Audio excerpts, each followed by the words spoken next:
বৃষ্টির দিন। ঘরে বসে থাকতে ভালো লাগছিল না। রান্নাঘরে গিয়ে খিচুড়ি রান্না করতে লাগলাম।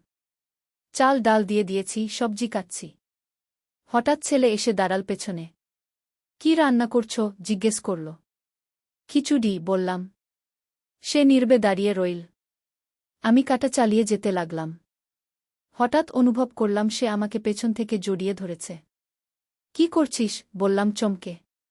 সে আমার কানের কাছে মুখ এনে বলল, মা, আমি আর পারছি না। কি তার শ্বাস আমার ঘাড়ে এসে লাগল।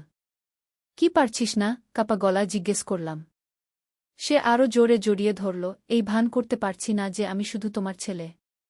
আমি তোমাকে ভালোবাসি মা, একজন পুরুষের মতো। আমি তার হাত সরাতে চেষ্টা করলাম। ছাড় আমাকে। সে ছাড়ল না। বলল, মা, আমি জানি এটা ভুল। কিন্তু আমার মন বোঝে না। আমি তোমাকে স্ত্রী হিসেবে চাই। গিয়ে আমার হাতের ছুরি পড়ে গেল। ছেলে, তুই কি বলছিস? সে আমাকে ঘুরিয়ে সামনে করল। তার চোখে পানি। মা, আমি তোমাকে বিয়ে করতে চাই। খিচুড়ির গন্ধ ছড়িয়ে পড়েছিল রান্নাঘরে, কিন্তু আমার নাকে লাগছিল তার শ্বাসের গন্ধ। এই গল্পটি সম্পূর্ণ শুনলে আপনাদের পানি অটোমেটিক বের হয়ে যাবে, যত দ্রুত সম্ভব হাতের কাছে টিস্যু নিয়ে বসে পড়ো।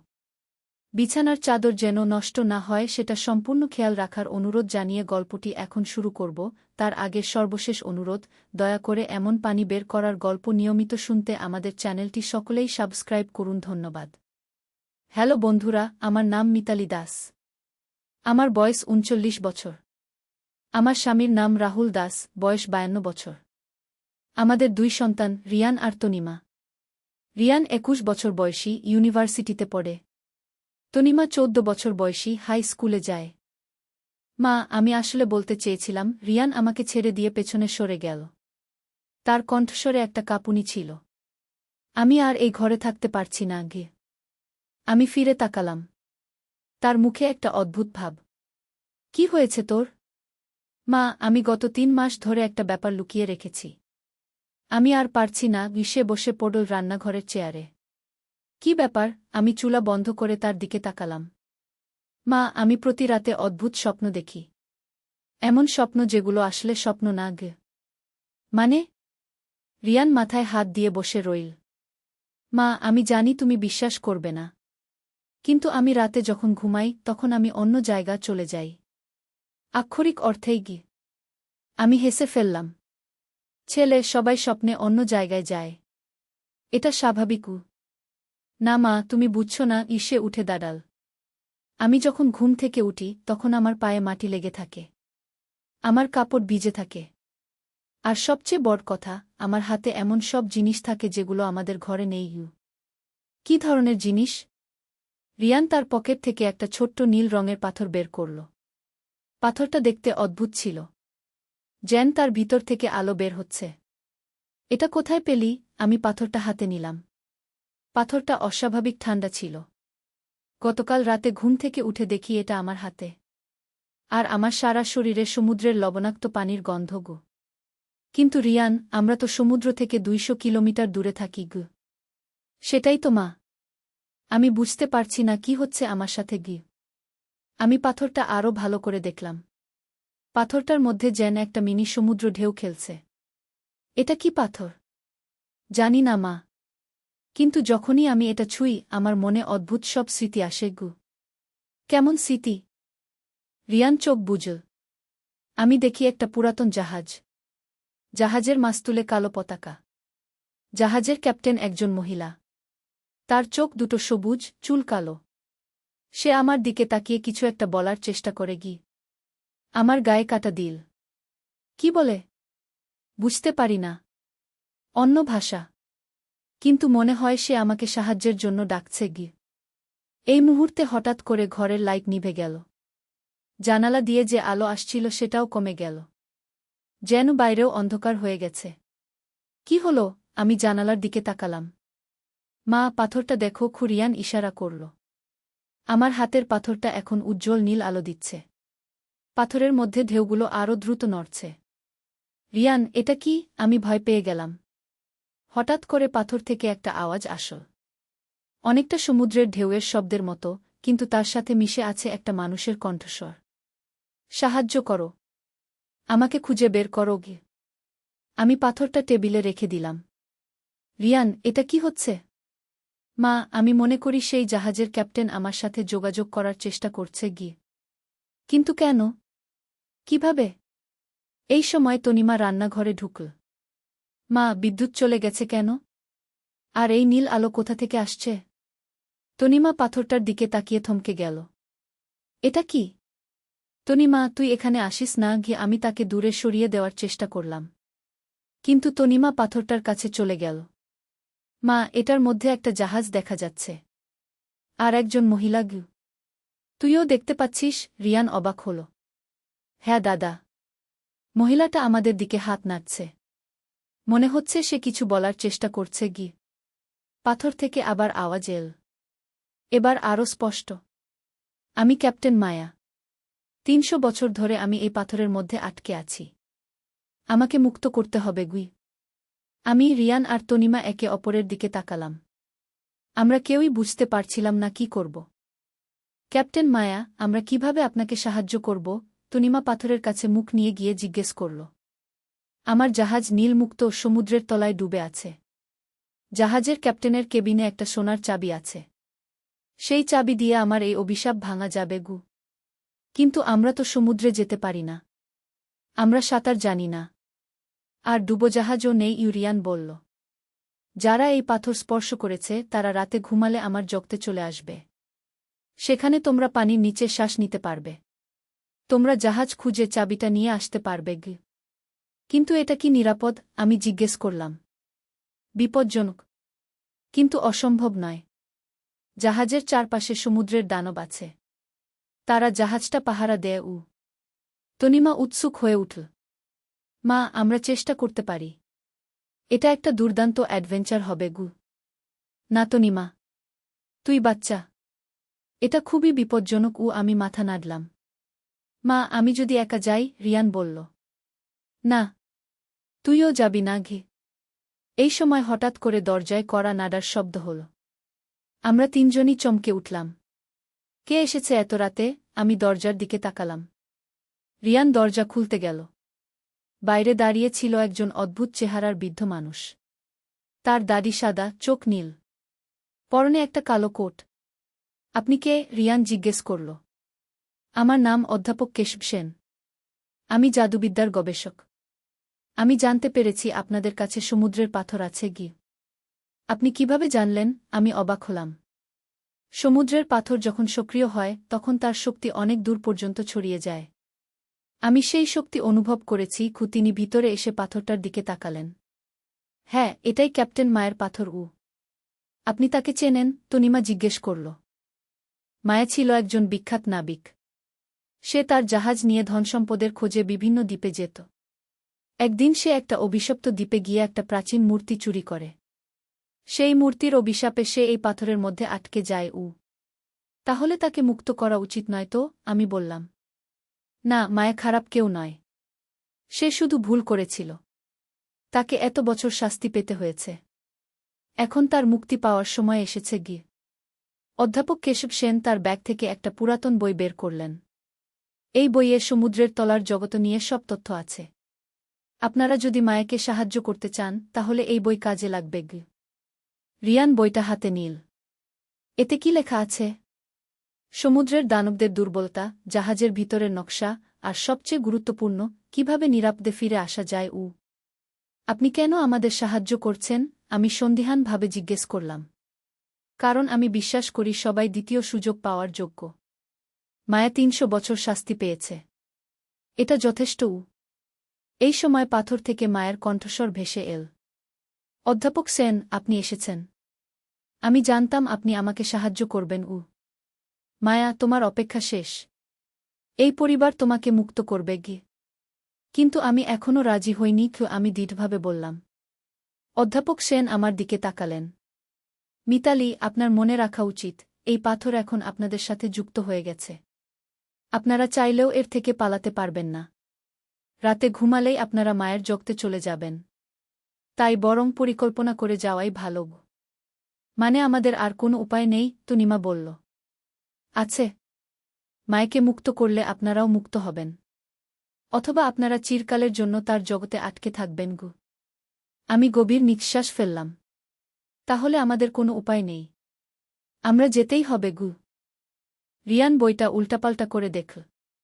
মা, এখানে লেখা আছে জাহাজটা সমুদ্রের 200 ফুট গভীরে। আর তার চারপাশে 8টা দানব পাহারা দেয়।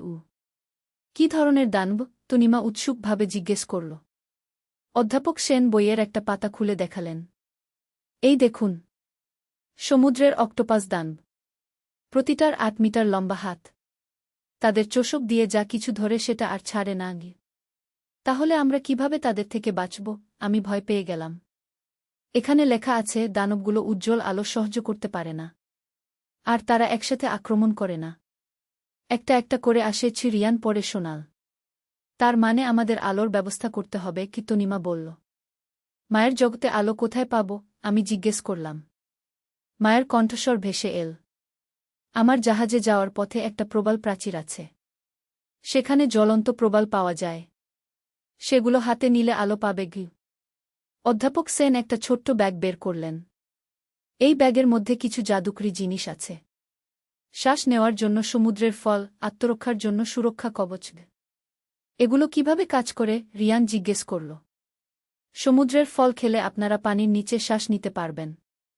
আর সুরক্ষা কবচ পড়লে দানবদের আক্রমণ থেকে রক্ষা পাবেন। আমি মনে মনে ভাবলাম, এটা একটা অবিশ্বাস্য পরিস্থিতি। কিন্তু আমাদের হাতে আর কোনো উপায় নেই। ঠিক আছে, আমরা চেষ্টা করব। আমি স্থির করলাম। মা, তুমি আসবে? রিয়ান অবাক হল। হ্যাঁ, আমি তোদের একা যেতে দিতে পারি না। আমরা সবাই একসাথে যাব। তনিমা খুশি হয়ে হাততালি দিল। দারুণ! এটা হবে আমাদের পারিবারিক অ্যাডভেঞ্চার। অধ্যাপক সেন মুস্কি হাসলেন। খুব ভালো। কিন্তু মনে রাখবেন, এটা খেলা নয়। এটা জীবন মৃত্যুর লড়াই। মায়ের কণ্ঠস্বর এল। আমি আপনাদের কৃতজ্ঞ। আপনারা ঘুমিয়ে পড়ার সাথে সাথেই আমার জগতে চলে আসবেন। আমি আপনাদের জন্য অপেক্ষা করব। আমরা রাতের খাওয়া দাওয়া সেরে নিলাম। অধ্যাপক সেন আমাদের আরও কিছু পরামর্শ দিলেন। মনে রাখবেন, সমুদ্রের তলায় সময়ের হিসেব আলাদা। আপনাদের মনে হবে অনেক সময় কেটে গেছে, কিন্তু আসলে খুব কম সময় কাটবে। আমরা কখন ফিরে আসব? তনিমা জিজ্ঞেস করল। চাবি পেয়ে মায়াকে মুক্ত করলেই আপনারা ফিরে আসবেন। অথবা সূর্যোদয় হওয়ার সাথে সাথে। রাত 11টার সময় আমরা ঘুমাতে গেলাম। আমি বিছানায় শুয়ে অনেকক্ষণ চোখ বুঝতে পারলাম না। মনে মনে ভাবছিলাম, আমি কি ঠিক কাজ করছি? আমি কি আমার সন্তানদের বিপদে ফেলছি? কিন্তু অধ্যাপক সেনের কথা মনে পড়ল। আমাদের আর কোনো উপায় নেই। পাথর আমাদের সাথে যুক্ত হয়ে গেছে। আস্তে আস্তে আমার চোখ ভারী হয়ে এল।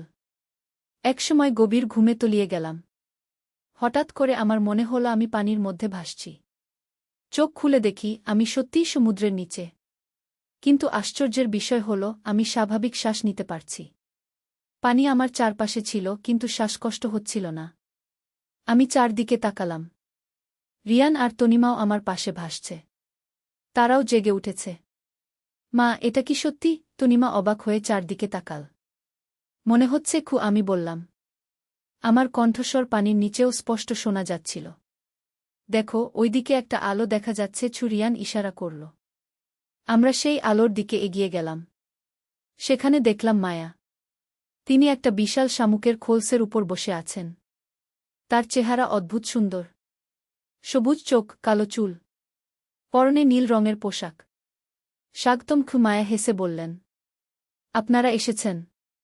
আমি 300 বছর এই মুহূর্তের জন্য অপেক্ষা করেছি। আমরা কিভাবে পানির নিচে শ্বাস নিচ্ছি? আমি জিজ্ঞেস করলাম। এটা আমার জগত। এখানে আমার নিয়ম। আপনারা আমার অতিথি, তাই আপনারা এখানে যা প্রয়োজন তা করতে পারবেন। মায়া উঠে দাঁড়ালেন। আসুন, আমি আপনাদের আমার জাহাজের জায়গা দেখিয়ে দিই। আমরা মায়ের সাথে সাঁতার কেটে এগিয়ে চললাম। সমুদ্রের তলটা অপূর্ব সুন্দর ছিল। বিভিন্ন রঙের মাছ, প্রবাল, সমুদ্রের গাছপালা সবকিছু জ্বলজ্বল করছিল। ওই দেখুন! মায়া একটা বিশাল ছায়ার দিকে ইশারা করলেন। আমি তাকিয়ে দেখলাম একটা বিশাল জাহাজ সমুদ্রের তলায় শুয়ে আছে। জাহাজটার চারপাশে 8টা বিশাল অক্টোপাস ঘুরছে। ওগুলোই দানব? তনিমা ভয় পেয়ে গেল। হ্যাঁ, ওরা আমার জাহাজ পাহারা দেয়। ওদের মধ্যে দিয়ে যেতে হবে। রিয়ান সাহসের সাথে বলল, আমরা পারব। অধ্যাপক সেন বলেছেন ওরা আলো সহ্য করতে পারে না আগে। প্রবাল প্রাচীর ওইদিকে খিমায়া দূরে ইশারা করলেন।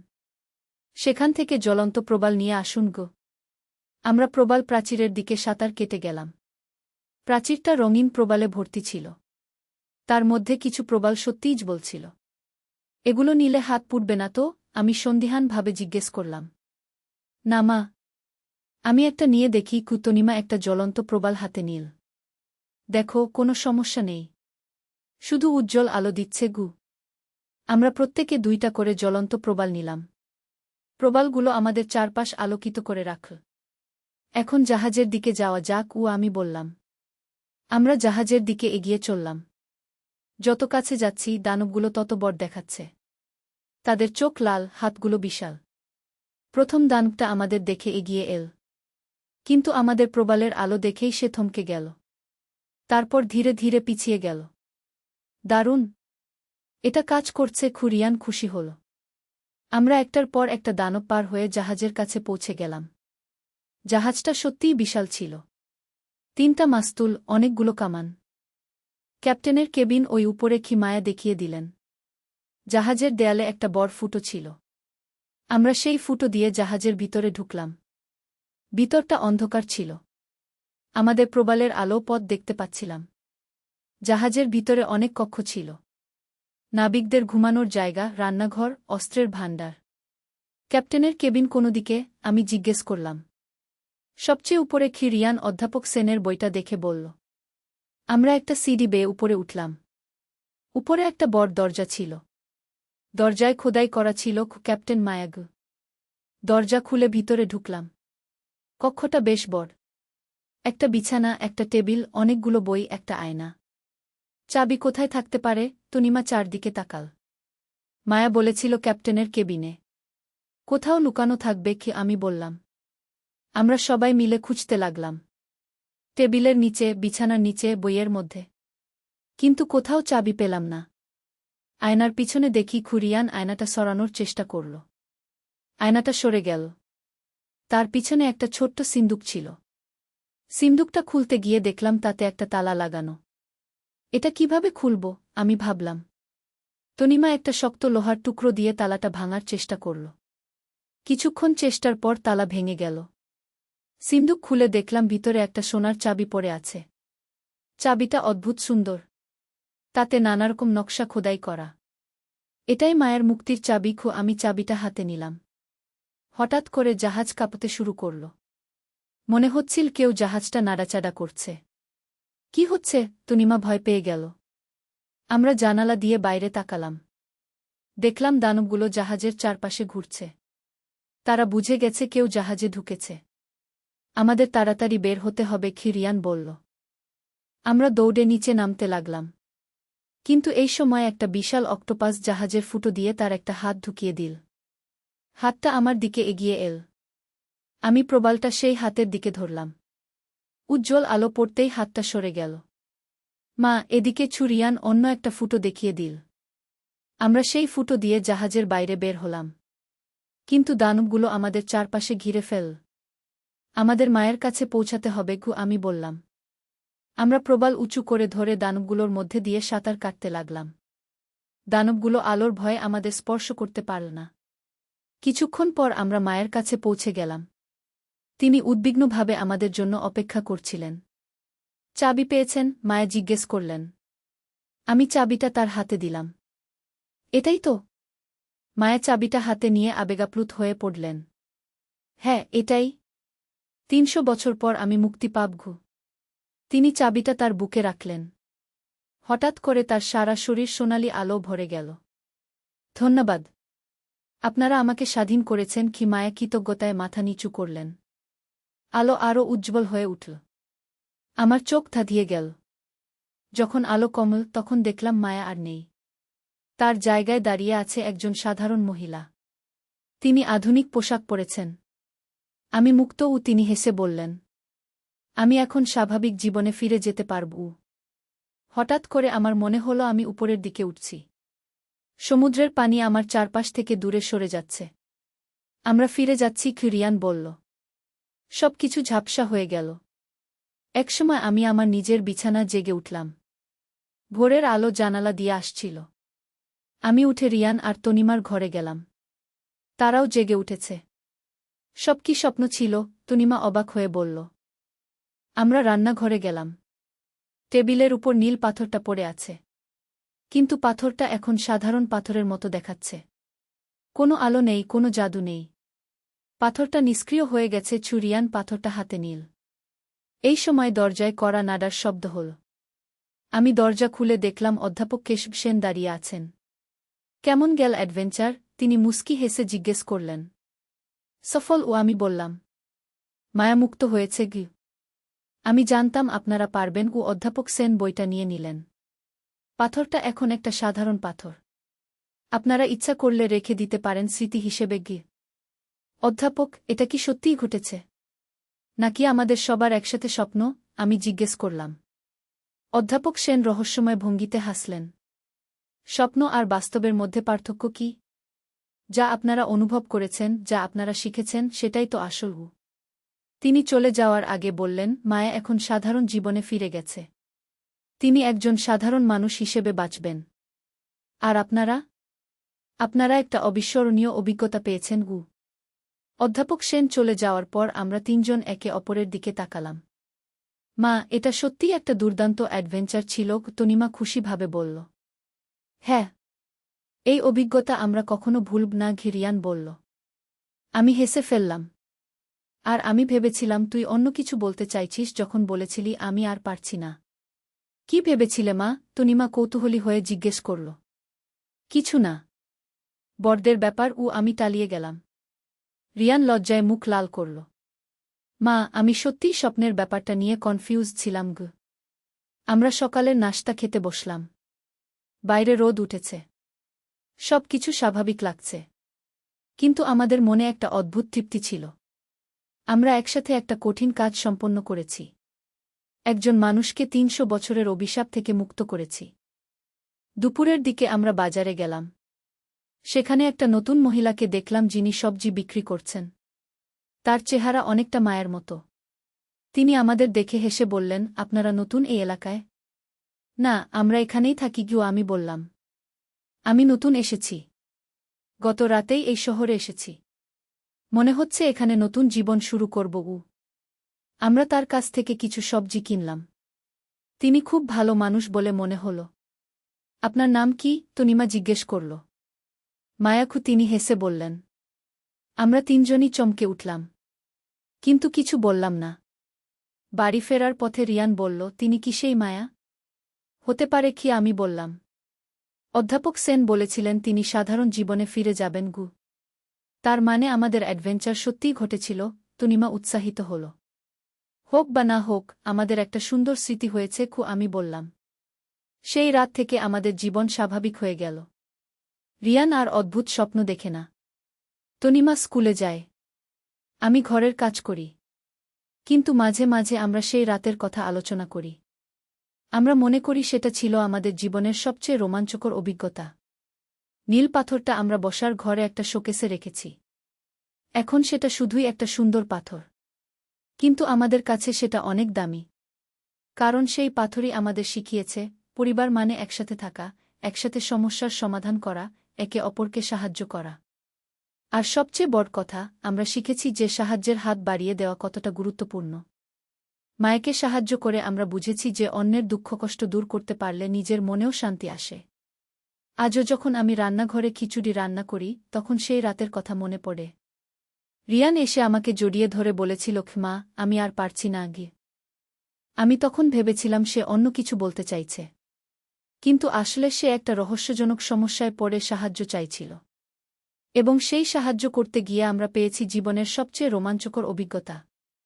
একটা সমুদ্রের তলায় যাত্রা, দানবদের সাথে লড়াই, একটা অভিশপ্ত আত্মাকে মুক্ত করা। কে জানে, হয়তো জীবনে আরও এমন অভিজ্ঞতা আসবে। হয়তো আরও কেউ আমাদের সাহায্য চাইবে। আমরা প্রস্তুত থাকব। কারণ আমরা এখন জানি, পরিবার মানে শুধু একসাথে থাকা নয়, একসাথে অ্যাডভেঞ্চারে যাওয়াও। এই গল্পের শেষে আমি বলতে চাই, জীবনে অনেক রহস্য আছে। অনেক অজানা জিনিস আছে।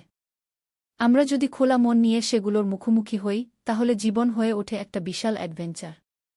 আর সবচেয়ে বড় কথা, পরিবারের সাথে থাকলে যে কোনো সমস্যারই সমাধান হয়, যে কোনো অ্যাডভেঞ্চারই সম্ভব হয়।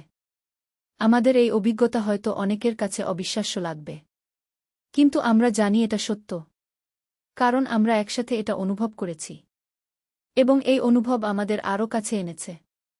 আমরা এখন আগের চেয়ে বেশি একে অপরকে বুঝি, আরও বেশি একে অপরকে ভরসা করি। রিয়ান এখন আর লুকিয়ে রাখে না কোনো সমস্যা। তনিমা আরও সাহসী হয়েছে। আর আমি বুঝেছি যে একজন মা হিসেবে আমার দায়িত্ব শুধু রান্নাবান্না আর দেখাশোনা নয়। প্রয়োজনে আমি আমার সন্তানদের সাথে যে কোনো অ্যাডভেঞ্চারে যেতে পারি। আর এভাবেই শেষ হলো আমাদের সমুদ্রের তলার অ্যাডভেঞ্চার। একটা সাধারণ বৃষ্টির দিনে রান্নাঘরে খিচুড়ি রান্না করতে গিয়ে আমরা পেয়েছিলাম জীবনের সবচেয়ে অবিশ্বাস্য অভিজ্ঞতা। মাসখানেক পর একদিন সন্ধ্যায় আমরা বাগানে বসে চা খাচ্ছিলাম। হঠাৎ রিয়ান বলল, মা, তুমি কি কখনো ভাবো যে আমাদের জীবনে আরও এমন রহস্যময় ঘটনা ঘটতে পারে? কেন? তোর কি আবার কোনো অদ্ভুত অভিজ্ঞতা হচ্ছে? আমি উদ্বিগ্ন হয়ে জিজ্ঞেস করলাম। না না, শুধু কৌতূহল। রিয়ান হেসে বলল, কিন্তু মা, আমি একটা কথা বলি। সেই রাতের পর থেকে আমার মনে হয় আমি আগের চেয়ে সাহসী হয়েছি গু। আমারও তাই মনে হয়, তনিমা বলল। স্কুলে যখন কোনো সমস্যা হয় আমি ভাবি, আমি যদি সমুদ্রের দানবদের সাথে লড়তে পারি, তাহলে এই ছোট সমস্যা কিছুই না গু। আমি মুস্কি হাসলাম। তোরা ঠিকই বলেছিস। আমারও তাই মনে হয়। যখন কোনো কঠিন পরিস্থিতিতে পড়ি, মনে পড়ে যায় আমরা কিভাবে একসাথে মায়েকে সাহায্য করেছিলাম গু।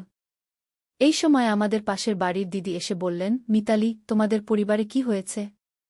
গত মাসে তোমরা একদম পাল্টে গেছ। আগের চেয়ে অনেক বেশি খুশি খুশি লাগো গু। আমরা তিনজনই একে অপরের দিকে তাকিয়ে হেসে ফেললাম। কিছু বিশেষ কারণ নেই দিদি। শুধু পরিবারের সবাই মিলে একটা ভালো সময় কাটিয়েছি গু, আমি বললাম। দিদি চলে যাওয়ার পর তনিমা বলল, মা, আমরা কি কাউকে আমাদের অ্যাডভেঞ্চারের কথা বলবো? কে বিশ্বাস করবে? রিয়ান বলল। সবাই ভাববে আমরা গল্প বানাচ্ছি গু। তাছাড়া এটা আমাদের বিশেষ স্মৃতি গু, আমি বললাম। এমন কিছু জিনিস আছে যেগুলো শুধু পরিবারের মধ্যেই রাখা ভালো। রাতে যখন আমি বিছানায় গেলাম, তখন জানালা দিয়ে চাঁদের আলো আসছিল। চাঁদের আলো নীল পাথরটা মিটমিট করে জ্বলছিল। আমি পাথরটার কাছে গিয়ে দেখলাম, না, এখন আর কোনো জাদু নেই, শুধু চাঁদের আলোর প্রতিফলন। কিন্তু একটা মুহূর্তের জন্য মনে হল পাথরের ভিতর থেকে মায়া হাত নাড়ছেন, যেন বলছেন, ধন্যবাদ। পরের দিন সকালে রাহুল ভাই অফিস থেকে ফিরে এসে বললেন, মিতালি, বাজারের সেই নতুন সবজি বিক্রেতা মহিলার কথা মনে আছে? মায়া? হ্যাঁ গো, আমি বললাম। তিনি নাকি এলাকায় একটা মহিলাদের সমবায় সমিতি শুরু করেছেন। অনেক গরিব মহিলাদের স্বাবলম্বী হতে সাহায্য করছেন গু। সত্যি? আমি খুশি হলাম। হ্যাঁ। আর একটা মজার ব্যাপার, তিনি নাকি বলেছেন তার মনে হয় তিনি অনেক দিন পর নতুন জীবন পেয়েছেন। অনেকদিন যেন তিনি আটকে ছিলেন কোথাও। আমি, রিয়ান আর তনিমা একে অপরের দিকে তাকালাম। আমরা সবাই বুঝতে পারলাম এটা নিছক কোনো কাকতালীয় নয়। আমরা কি তার সমবায় সমিতিতে যোগ দেব? তনিমা জিজ্ঞেস করল। অবশ্যই কি, আমি বললাম। তিনি আমাদের সাহায্য করেছেন জীবনে একটা অসাধারণ অভিজ্ঞতা পেতে। এখন আমাদের পালা তাকে সাহায্য করার। সেই দিন থেকে আমরা মায়ের সমবায় সমিতিতে কাজ করতে শুরু করলাম।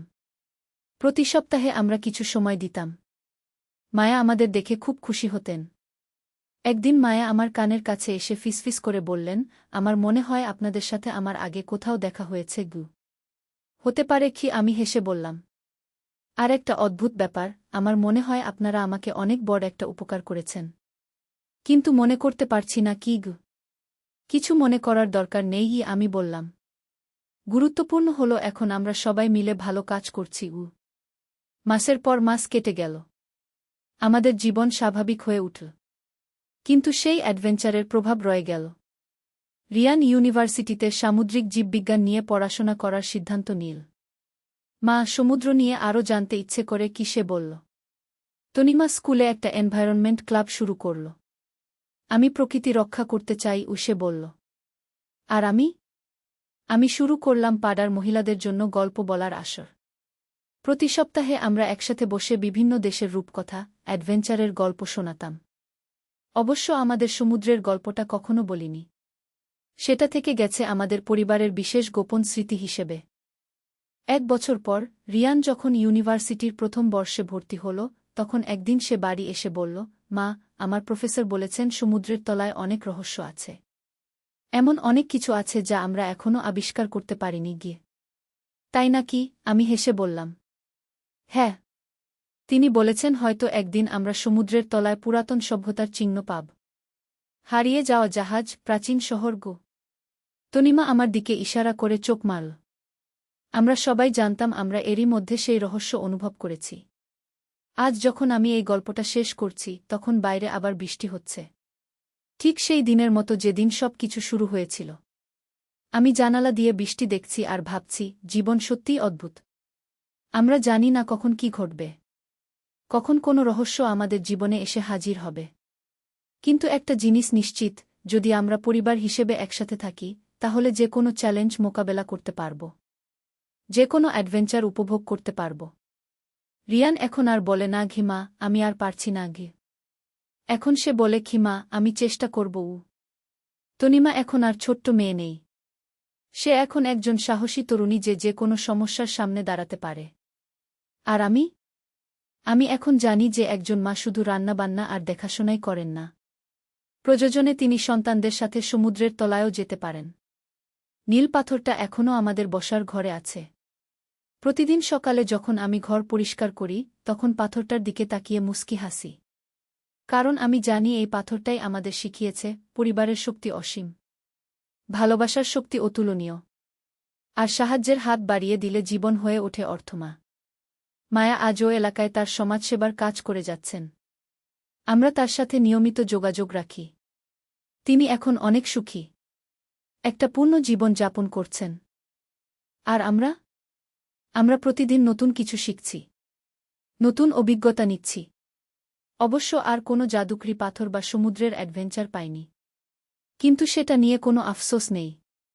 কারণ আমরা বুঝেছি যে জীবনের প্রতিদিন এক একটা ছোট অ্যাডভেঞ্চার। প্রতিদিন নতুন কিছু শেখার আছে, প্রতিদিন কাউকে না কাউকে সাহায্য করার সুযোগ আছে। আর সবচেয়ে বড় কথা, আমাদের পরিবারের বন্ধন আরও মজবুত হয়েছে। আমরা এখন আরও ভালো করে একে অপরকে বুঝি, আরও বেশি একে অপরের উপর ভরসা করি। এভাবেই শেষ হলো আমাদের অবিশ্বাস্য গল্প। একটা বৃষ্টির দিনে রান্নাঘরে শুরু হওয়া কথোপকথন থেকে জন্ম নেওয়া জীবনের সবচেয়ে রোমাঞ্চকর অভিজ্ঞতা। আর এই গল্পের শিক্ষা, পরিবার হল জীবনের সবচেয়ে বড় শক্তি, ভালোবাসা হল সবচেয়ে বড় জাদু, আর সাহায্যের হাত বাড়িয়ে দিলে জীবন হয়ে ওঠে একটা সুন্দর অ্যাডভেঞ্চার। তাই বন্ধুরা, আপনারাও আপনাদের পরিবারের সাথে সময় কাটান, একে অপরের কথা শুনুন, একে অপরকে সাহায্য করুন। কে জানে, আপনাদের জীবনেও হয়তো এমন কোনো অবিশ্বাস্য অ্যাডভেঞ্চার অপেক্ষা করছে। আর মনে রাখবেন, সবচেয়ে বড় রোমাঞ্চ লুকিয়ে আছে আমাদের দৈনন্দিন জীবনেই। শুধু চোখ খুলে দেখার দরকার। ধন্যবাদ সবাইকে আমাদের এই অবিশ্বাস্য গল্প শোনার জন্য। আমাদের পরিবারের এই বিশেষ স্মৃতি আপনাদের সাথে শেয়ার করতে পেরে আমরা খুশি। আর হ্যাঁ, নীল পাথরটা এখনও আমাদের কাছে আছে। যদি কোনোদিন আপনারা আমাদের বাড়িতে আসেন, তাহলে দেখতে পারবেন। তবে সাবধান, কে জানে হয়তো পাথরটা আবার সক্রিয় হয়ে উঠবে। গল্পটি এখানেই শেষ, কিন্তু জীবনের অ্যাডভেঞ্চার কখনো শেষ হয় না। প্রতিদিনই নতুন গল্পের শুরু।